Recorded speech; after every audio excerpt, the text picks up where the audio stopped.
ये जो आप देख रहे हैं ये चेहल्लुम है आज लखनऊ में, जिसमें अरबईन वॉक जैसे कि करबला में नजफ़ से करबला तक की होती है, उसी तरह से अज़ादार आज जो वॉक है वो शाह नजफ़ से लेकर करबला तार कटोरे तक के कर रहे हैं, जिसमें आप देख सकते हैं बड़ी तादाद में लोग आए हैं। इसमें अज़ादार पहुँचे हैं और जो लगभग 10 से 12 किलोमीटर का जो फासला है उसको तय कर रहे हैं।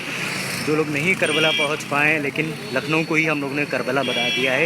इंशाल्लाह जिन्होंने ज़ियारत नहीं करी है वो भी जल्दी करबला जाएंगे, मौला के रोज़े की ज़ियारत करेंगे। आप देख सकते हैं बड़ी तादाद में जो अज़ादार हैं वो इसमें पहुँचे हैं और बच्चे, मर्द, बुज़ुर्ग, महिलाएँ, हर कोई मौला के चाहना वाला वो यहाँ पर मौजूद है। और अभी ये परिवर्तन चौक के ऊपर सब पहुँचे हैं और नाज़िम साहब के इमामबाड़े में जुलूस की मजलिस शुरू हो चुकी है। मौलाना कलवी जव्वा साहब पढ़ रहे हैं और जल्दी वो मजलिस समाप्त जैसी ख़त्म होगी वहाँ तक के हम लोग पहुँच जाएंगे और जुलूस में साथ ही में शिरकत करेंगे।